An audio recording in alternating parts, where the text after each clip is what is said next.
How was it when you found out it's twins? The twins were not planned. Having twins was not part of the plan. So did you breastfeed both? How does that work with twins? So I did not primarily breastfeed. I exclusively pumped for most of our journey. We made it about 7.5 months, Wow. which I'm very proud of, yes. Congrats. Yeah. But the thing that none of these blog posts were talking about when I was trying to do research on sleep training, and even with naps, I was trying to train them to do naps in their crib. One is always waking the other one up. So, like, I know they talk about this and it's always like the twin thing, like, oh, does one wake up the other? So it's a real thing. It's a real thing. Obviously. Hi, Mama, you're doing amazing. I know the challenges of navigating through postpartum life, and I'm here to be a village in a world where the village is often missing. My name is Elo, and I'm the host of the New Mom in Town, the Postpartum podcast. On this episode, we have Maddie, a chaos coordinator and a circus ringleader of her twins. Postpartum as a twin mom is a whole other ballgame. And hearing how Maddie has been navigating through her postpartum rage, anxiety, mom guilt, and self-care is truly inspiring. So let's get into it. Maddie, thank you for being here today. Yeah, of course. I mean, besides the fact that you're a first-time mom to twins, so I commend you, and I have no idea how you're doing it, but I will be praying for you every night from now on. And to all the other twin moms, tell me, how was your pregnancy planned? Was it not planned? And then once you found out you're pregnant, which was obviously such an excitement moment, how was it when you found out it's twins? So our pregnancy was planned. We had been trying for quite some time. We actually struggled with infertility and stuff like that. So we were trying. We were doing the whole ovulation tracking and all that stuff, which is just like a whole nother ball game. Yes, a whole nother ball game. That's the stuff they don't teach you in sex ed, like how hard it can actually be to get pregnant sometimes.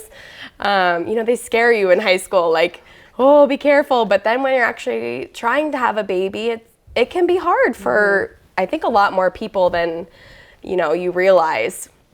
So it was definitely planned. I don't think you'll ever feel ready. So we had just it'll ever be the perfect time. Right.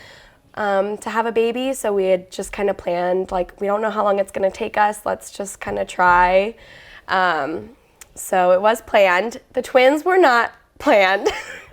Having twins was not part of the plan. When we found out we were having twins, it was a shock. We were getting an ultrasound, and the ultrasound techs can't say anything. Right. And my husband was looking at the screen. He was like, "That's 2 babies." And the ultrasound tech was just smiling. And I was like, "No, it's not. Stop."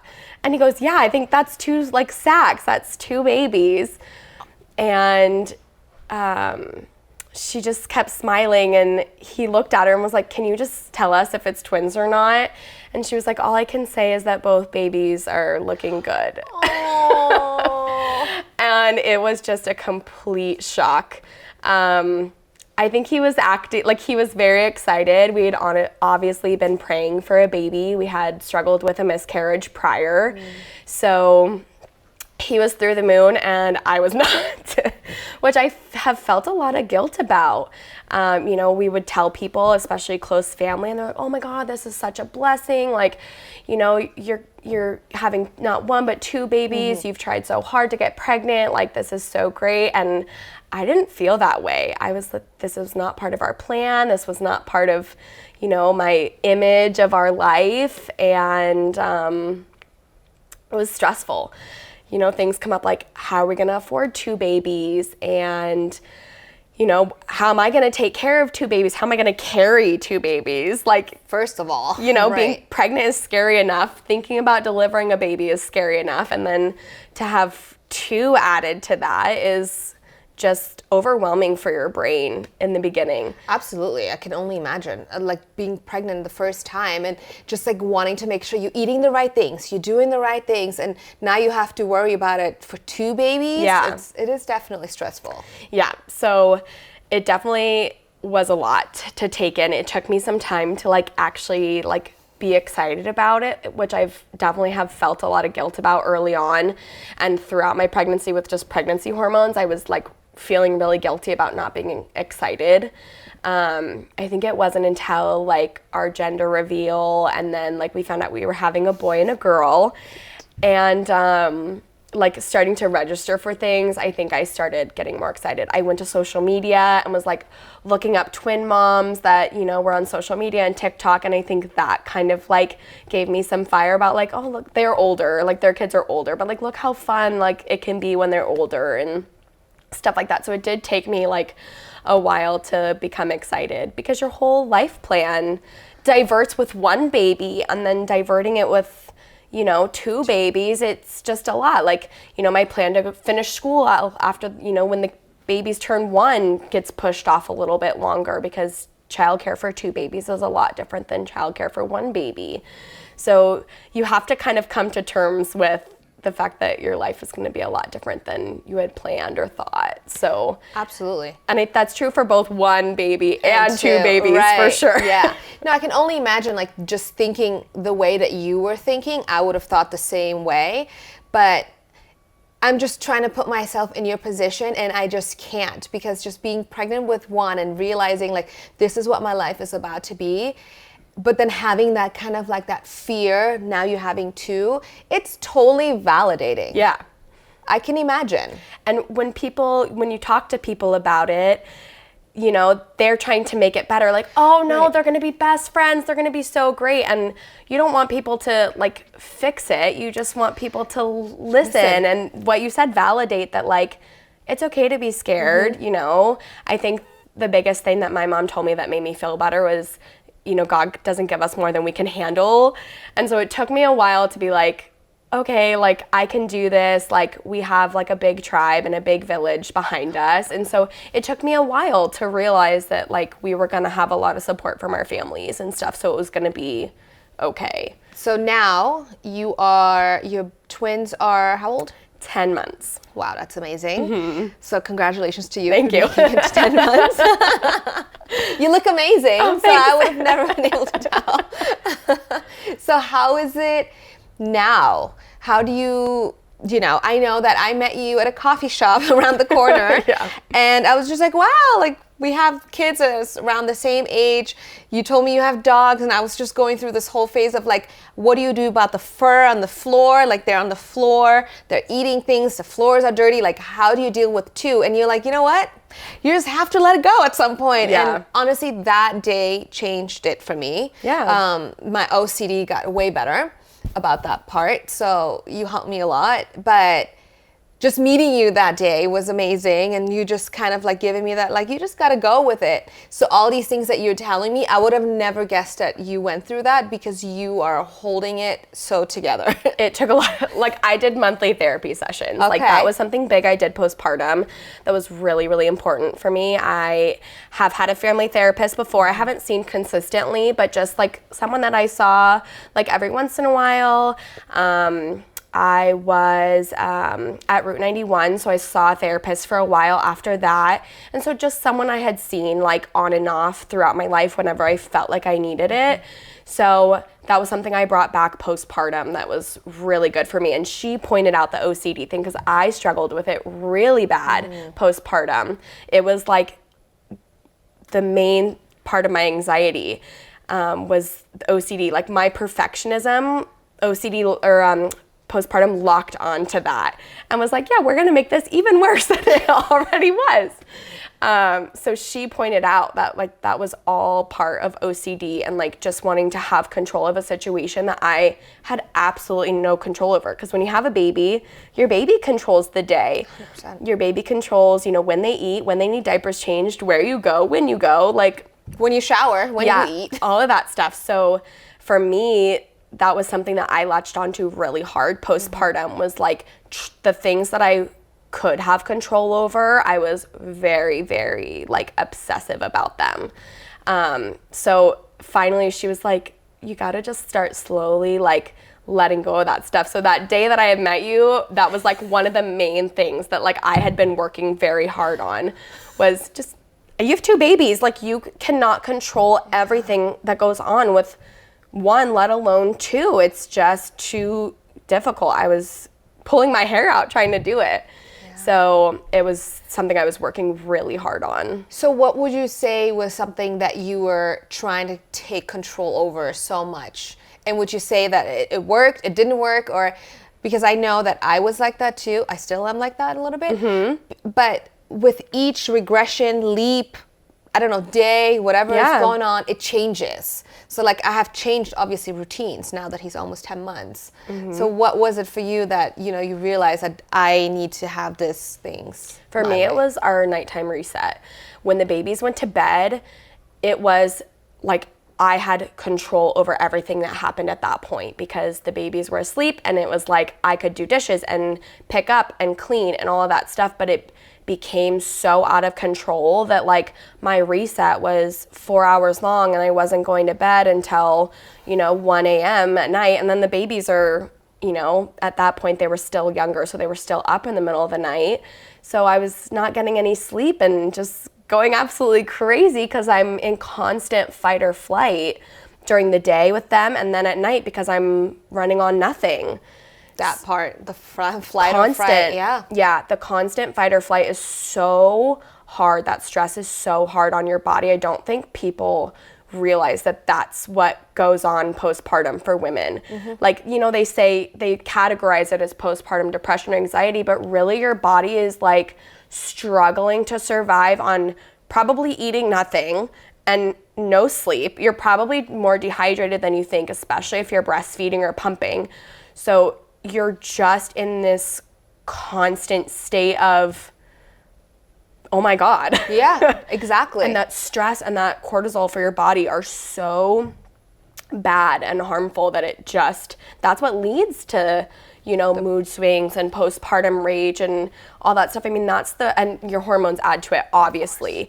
But when you're not doing that other stuff to take care of yourself, it's just so much worse. You don't realize it because you're so busy trying to take care of, for me, 2 babies. Exactly. And that's where, like, for me, I'm doing it and I have my routine. And if one day I'm off my routine, God be with anybody that's around me, not to be with me, but with anybody around me. And I hate that it becomes this way, but now that you mention it, and I think that's really much valid and true, it's because we are so much on flight or fright that if we're off routine a little bit, we're just like, I don't even know what to do with myself. Because that routine and that like control of our routine is the only thing that we feel like is keeping us afloat.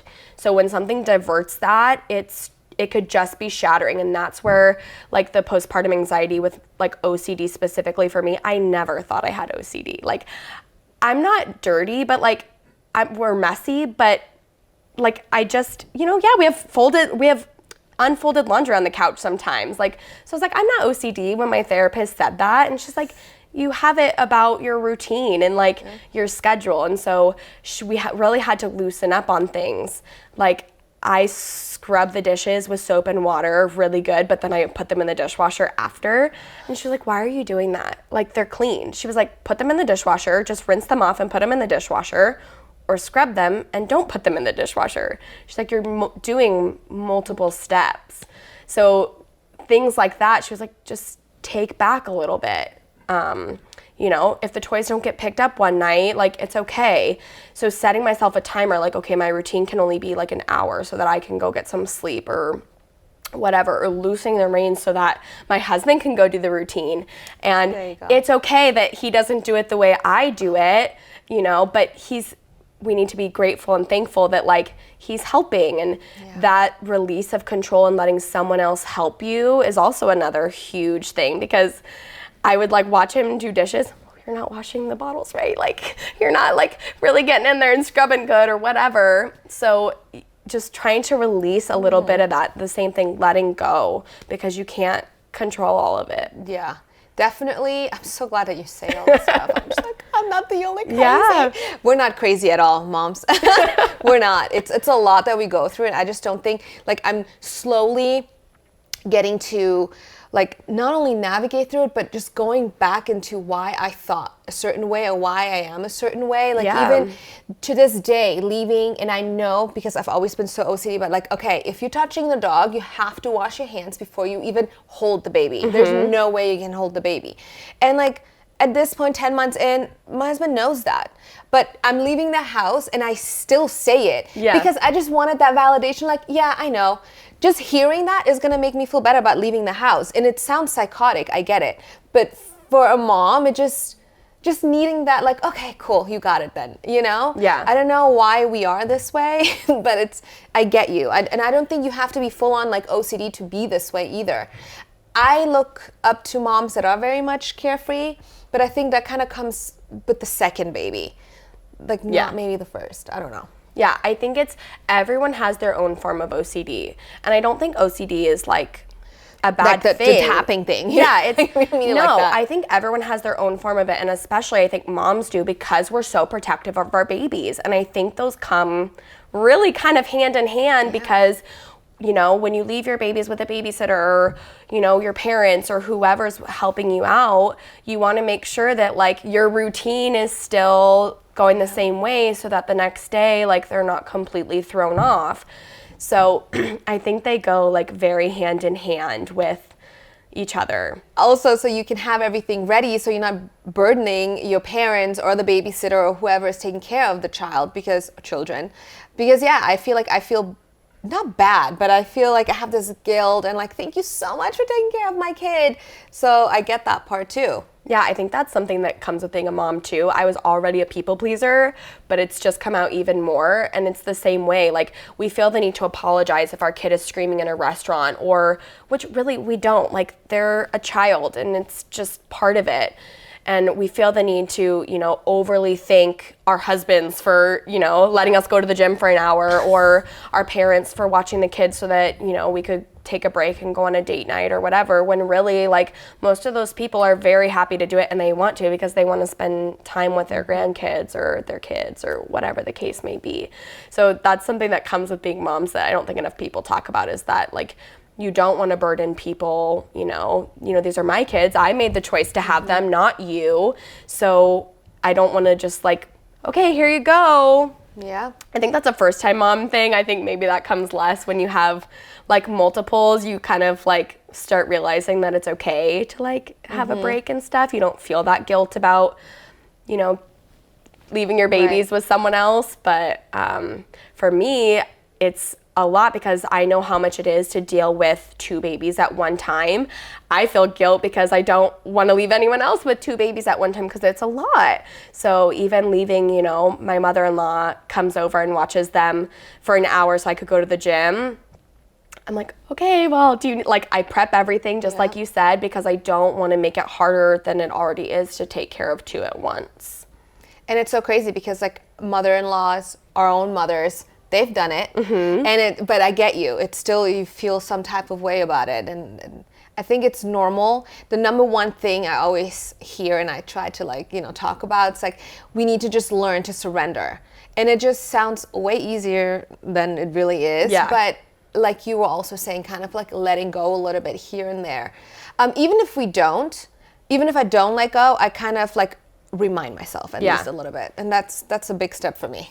It's almost like words of affirmations for moms. Like we need to put like Post-it notes on our mirror that say like how we're gonna try and like do little stuff like that every day. Like it's okay to like let go a little bit about our routine or whatever the case may be. Like we need that like written on our mirror in the morning. Literally. Or that's why like it's good, like maybe have a whole mom chat, or maybe we come up with an app. Maybe that's what we should do, that like automatically just every day or every like 3 hours will send us a little affirmation. Take a deep breath. It's okay. We're gonna take this offline. I don't want this online. This is our idea. Yeah, because it's not words of affirmation, but you need those like little subtle reminders throughout the day. Like it's okay. Yeah. So did you breastfeed both? How does that work with twins? So I did not primarily breastfeed.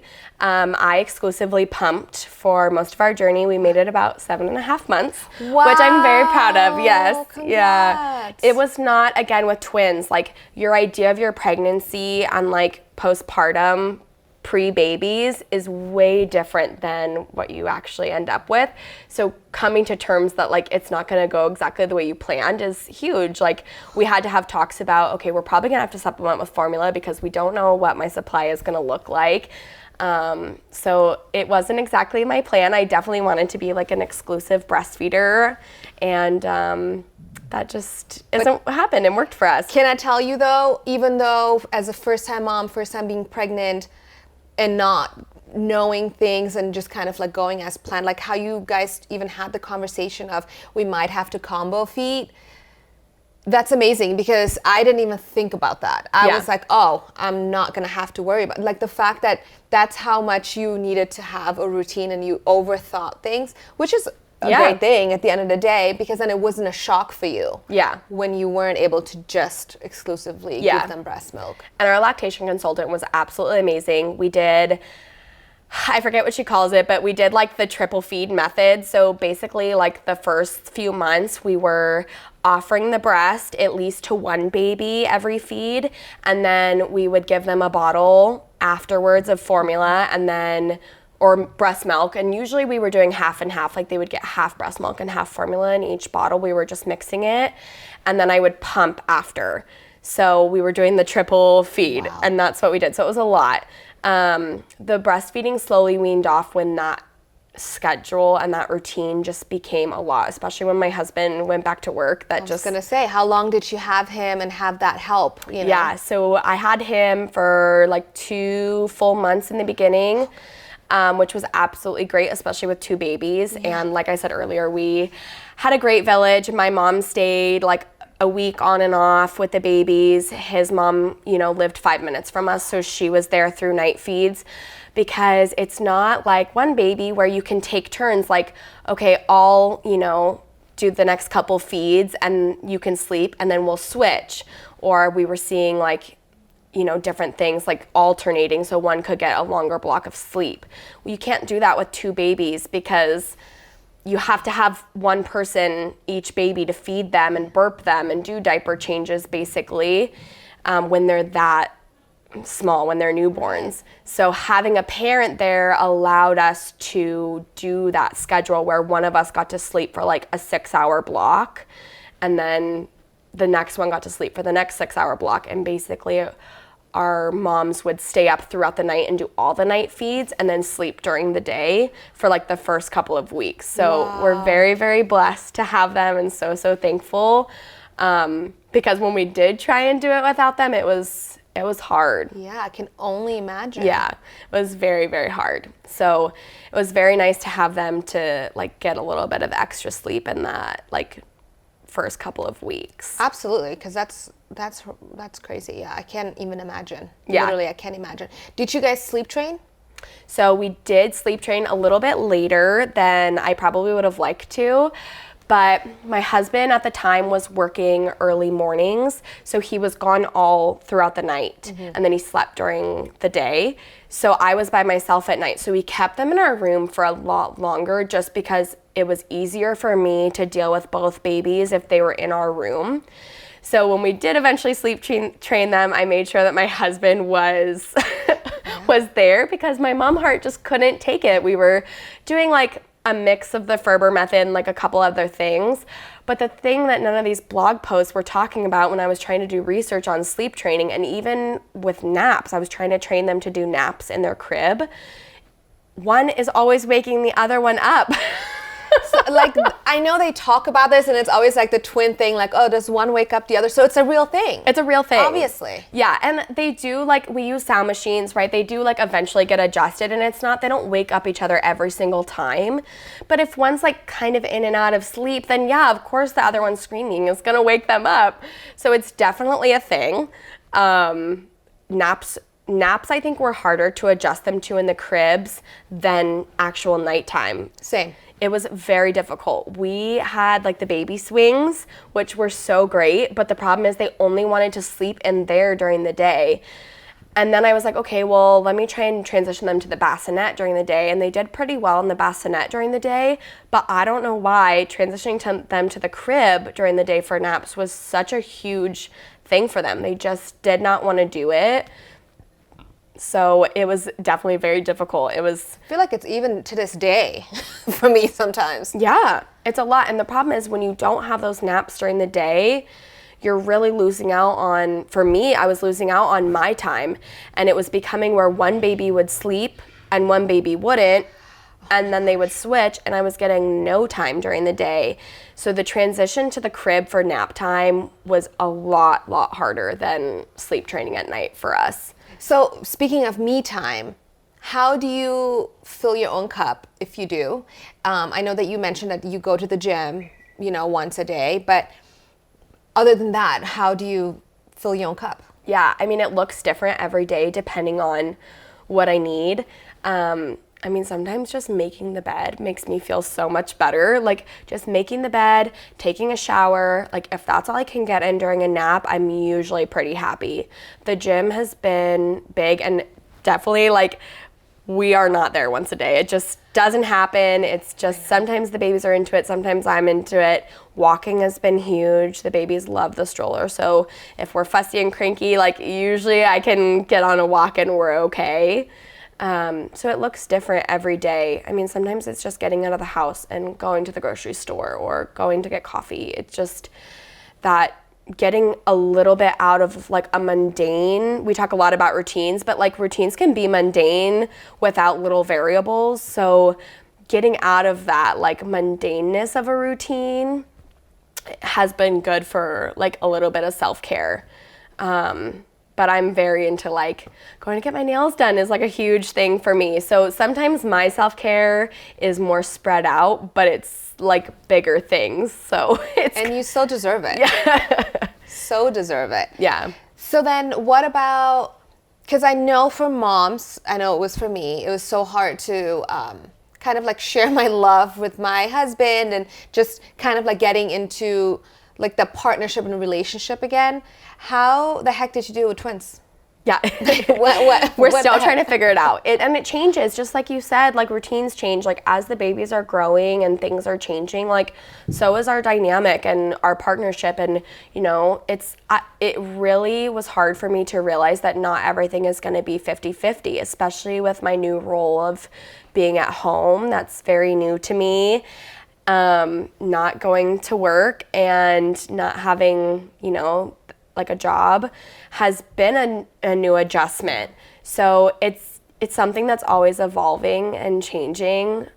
We've definitely tried to make it a priority to do like a lot of things with each other and with as a family on our days off. My husband is in law enforcement, and so it's very, very demanding. Like the schedule is just crazy. So we thank him for what he does. Yeah, thank you. No, we're very proud of him and we love what he does. But it's definitely added to, the dynamics and making it difficult. So trying to find something that works for us and his schedule and the baby's schedule, we're just always kind of evolving. If he's on a different shift or whatever, it looks a little different. So trying to be okay with, the housework or the work of the hard stuff with the babies, right? Not the fun stuff of playing and all that stuff, but the hard stuff of the babies not being 50-50 has been something that's been difficult for me to kind of come to terms with. Because when he's home and like has free time, he wants to do the fun stuff with the babies. He wants to cuddle them and he wants to play with them. And, he doesn't want to do the washing the bottles and, all that, not so fun stuff. Of course. I don't want to do it, so I don't blame him. So it's definitely been like a dynamic that we've had lots of conversations with. I think the biggest thing is having like open conversations, like, hey, I'm not feeling like you're helping, a lot this week, or hey, I have a really busy work schedule this week. I'm not going to be able to, be as helpful in that area. So I think communicating that like, hey, I'm not going to be able to give 100% this week. I'm going to be a little bit more focused on work or whatever the case may be. You have to have an open dialogue about that so that you don't have an unrealistic expectation. That's like the perfect, I'm so glad I said that because that's exactly what I was like trying to get out. But you have this expectation of like, okay, he's gonna help with this on his day off, and he's gonna help with this on his day off. And because as a mom, you don't get a day off. It's 24/7, 7 days a week. And so he's going to this very demanding job where he's always on. And when he comes home, he wants to relax, and I totally get that. But also we have kids to take care of, and your role as a dad doesn't shut off either.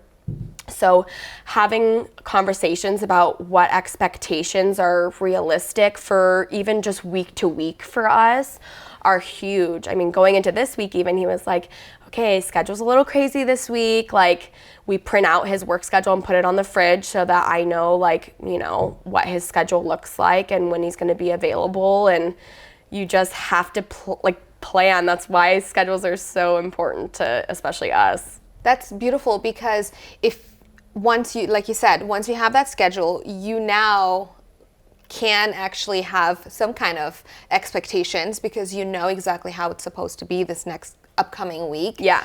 And that way there's no, I feel like, resentment. I have a lot of resentment sometimes. Yeah. And another thing that I make a mistake of, it's because I can do it all, I have this expectation of like, the father should be able to do it all, but it's not how it is. And just having that schedule, like you mentioned, maybe I'll try that out. It's a great idea, so you don't have those unrealistic expectations, and then you get this rage coming out of you. Yeah, and that's not something that we've had this entire time. Like, we won't sugarcoat that. That took us a while to figure out that, like, okay, we need to just print this out so that we're both on the same page. We need to really communicate so that no one thinks this is the plan when it's not, and there's no miscommunication, because that was the hardest thing in the beginning, was like there was a lot of miscommunication, or something we would plans would change, and then because I'm at home all day, I'm upset that the plans have changed, because I'm like, oh man, I was looking forward to that all week, or whatever it was. So I had the same thing for a while in the beginning. There was a lot of resentment. I think a lot of moms feel that way towards their partners, and it's very normal, because for dads, their life goes on after baby. Like, yeah, it's not the same, but their life goes on after baby, and it feels like ours took a big left turn or something, like massive U-turn. Yeah, seriously. So your whole life is derailed feeling, and he's still going to work, and it's he's moving forward with work and doing different things and progressing in his career. Yeah, because it's so true. It's like in the beginning, I would be like, I say beginning, it still is happening. Yeah. Now. I'm just like, you can just go to the gym, like no big deal. It's not like you have to ask me, hey, honey, are you good? Can you stay home while I go do, like, it's not like he has to ask me that, I have to ask that. Yeah. Like, hey, by the way, I'm going to do this and that. Which I guess it's normal. I get it. I'm a stay-at-home mom, but I'm also doing like work from home or content or the podcast or just anything. I want to go grocery shopping by myself without a child. Yeah. You have to ask these things, and I just think it's not talked about enough. No. This was not in any handbook. No. Right? I'm not crazy, because anything I read, anything I learned, anything on TikTok, like I didn't see, oh, by the way, moms, this is what you can look forward to. You gotta, you have no time to do anything, and you're gonna feel this resent. Like it always has just been like, oh, postpartum depression, postpartum this, and it's, wow, my stomach just growled so loud.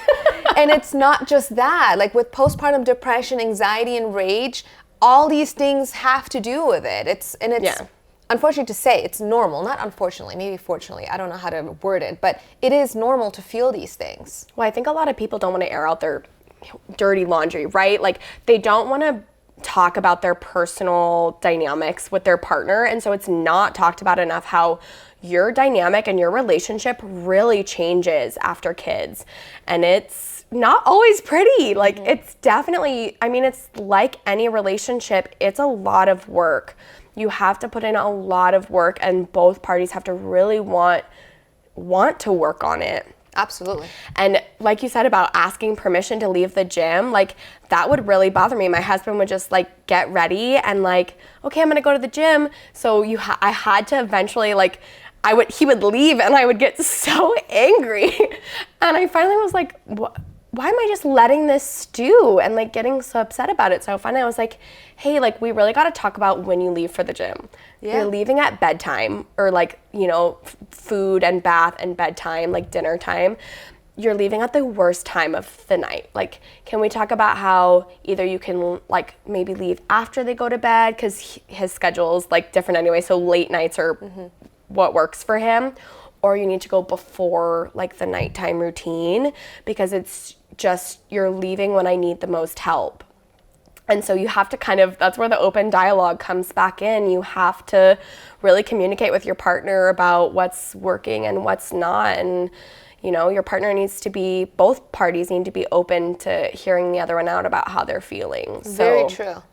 Because sometimes like I will not want to communicate something because I'm like, oh, that's going to sound like I'm nagging again. Yeah. Maybe I shouldn't say this. But that's my mistake, because then I have like all the stuff that I've been holding in, and then one little thing goes wrong and I'm just like, get it to me. And I'm just hitting them with everything. And I think it's because like we feel this like guilt of like, oh, I don't want to keep nagging. But it's not nagging. It's really just having an open conversation and communications. I think is very important. Yeah. And that's something that helped with like controlling my emotions and my mood swings a lot, was like just kind of like speaking how I felt in the moment instead of letting it build up like that. Because when you let it build up like that, like you're just waiting for like a meltdown to happen. Yeah. On top of your hormones and everything else that's going on in your body, like holding it in is not a great way to do it. Yeah, that's very true. So how long do you think, like, I'm sure you're not perfect right now with that, right? Like keeping the rage or things like that. So how would you say, how long did it take you? You're now 10 months postpartum. How much more confident do you feel in yourself and with the whole postpartum journey so far? Yeah, it definitely took me a while. I think it took me longer than most because I have 2 babies. So like I still don't even feel fully out of it. We have good days and bad days, and every new thing and new milestone that the babies are doing comes with its own joys and challenges. So right now with the constant, crawling and being everywhere, they're just not interested in toys, it seems like, at all, especially this week. And they just want to crawl and get into everything they're not supposed to. And one baby's going this way and the other baby's going this way, and you're trying to, just control the chaos.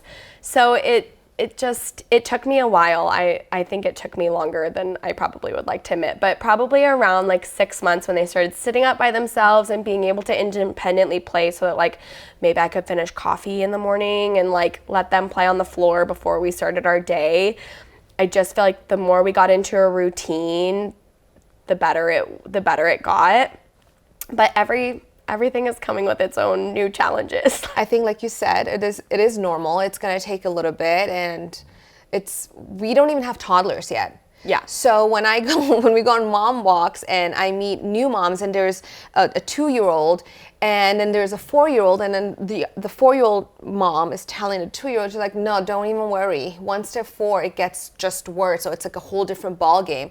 And then the other mom's like, wait, I thought they said 2. It's always changing. It's always different. So at least I'm glad that we're around the same month, so we can always like talk about it together. So that makes me feel way better. So what I started doing at our last episode is I asked the mom what she would want to ask our next mom, which is you. Okay. So the question is, which it's so funny that it all kind of works out. The question is, how do you manage your mood swings postpartum? Well, that's a good question. It took me a long time to kind of like be able to rein that in and just be self-aware, which I think is what we have just kind of talked about, like being self-aware of like, okay, this isn't a big deal. Like just let it go, move on. And even now it's still hard to remind myself, but getting out of the house, going to the gym, taking an hour for myself in whatever way that looks like for the day has just been really important. Taking a shower or eating. Why it's so hard. We cook these amazing meals for our kids, which they throw all over the floor anyway, but I'm picking them off the floor and I'm eating that because I feel I have this like, it hurts. after putting so much work into it, and then now it's just on the floor, and they don't do it on purpose. No. I can't get mad, but I'm like, that's not gonna go to waste. I'm eating that. Yeah. My kids are feeding the dogs now. They think it's really funny. They like hand the food over the high chair to the dogs, and like, it's just, then there's nothing for me to eat. I'm like over here eating a bag of chips, and my kids are eating these great like sweet potato protein egg-free muffins. And I'm eating chips out of a bag. So just mom life. Eating a meal, like whatever it looks like for the day, has really helped like just control, you know, whatever rage or, you know, anxiety or mom guilt, whatever you're feeling for the day. Yeah, I mean, with twins, mom guilt is on a new level because you're constantly comparing the babies, and it's hard because they're two different humans. I mean, if my daughter she crawled a lot sooner than my son. So I'm doing the same things with them every day. We're, you know, doing the same signs, and she's signing back and he's not quite yet. It's, okay, well, why are you not doing it? Or you get worried, or, you know, social media brings like a new level of scare to being a mom. I swear it makes you want to be scared of everything. Mm-hmm. So then you're like thinking about all of that, and you're like, well, I'm doing the same things. Why are you crawling and you're not? Or, you know, am I giving you too much attention and too much affection, and that's why you're doing all this stuff and one's not? So the mom guilt with twins is definitely different than I think moms with singletons feel. Because you're constantly like, okay, well, I rocked you to sleep tonight and I didn't rock him to sleep, so tomorrow I need to rock the other one to sleep. Oh. Yeah, you're trying to be fair and even and make sure that like you're sharing your time with both babies, when in reality it's just like the schedule, like everything's gonna change. Some days one baby's gonna need more than the other, and it's okay.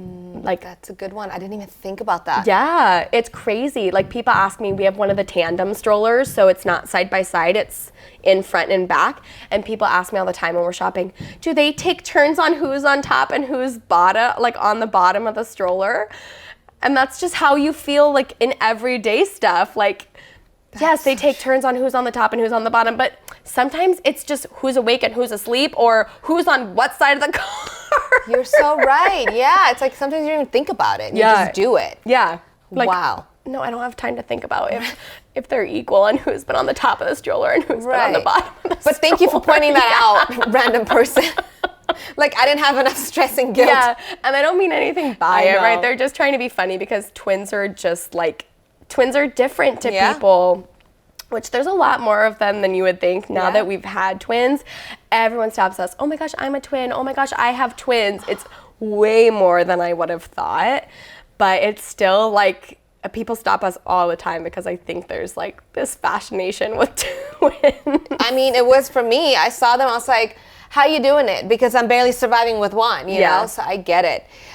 So what would be a question that you would want to ask the next mom? I think I would like to ask what advice would you give to a mom that's struggling with feeling present in every day with their babies? Because I definitely think that that's something that I struggle with. Like, how do you be present and be okay with the laundry not being done or the dishes not being done? Because really, like, that stuff doesn't matter. Like, the kids don't care about the unfolded laundry. Like, they don't care. How do we be present in their like every day and be in the moment with them, because they're never going to be this little again. I think that's something that, listening to one of your last podcasts, I really resonated with. Like, I feel like I missed the whole newborn stage. I don't know where it went. I don't know what happened. Like, I was in just that fight or flight so much that I don't know what happened. Like, don't ask me the newborn stage specifics because I can't tell you. Me neither. I don't remember the first 6 weeks, for sure I don't. Yeah, so I think maybe more. Struggling to be present is something that a lot of moms struggle with. Yeah, that's a good question. Mm-hmm. I can't wait to hear that answer. Yeah, I'm dying too. Because it's advice I really need. I know, me too. Well, Maddie, I had a blast learning so much more about you and the beautiful twins. Thank and you. Just thank you for sharing so much of your personal life, your journey so far. And I mean, I'm going to be here to watch your journey and just the best of luck. I'm sending you so much patience and strength and love. And, you know, I'm here for you whenever you need anything. Please give me a text. We can FaceTime together and be like, I'm also dying. I can't do this. You have to have a mom village. Everyone has to have it. And I appreciate you having me to share a little bit about what life is like with twins, because there are twin moms out there that, you know, talk a lot, but it is hard to find, like, you know, twin mom advice and relate to it. So I appreciate you having me. Of course. Thank you so much for joining me today and being part of this conversation. If you found this episode helpful or inspiring, please give it a thumbs up and leave a comment down below. Your support truly helps other mamas find us. And of course, if you haven't already, hit that subscribe button and become part of our village so you never miss a new episode. We're all in this together. Until next time, mamas, take care and bye for now.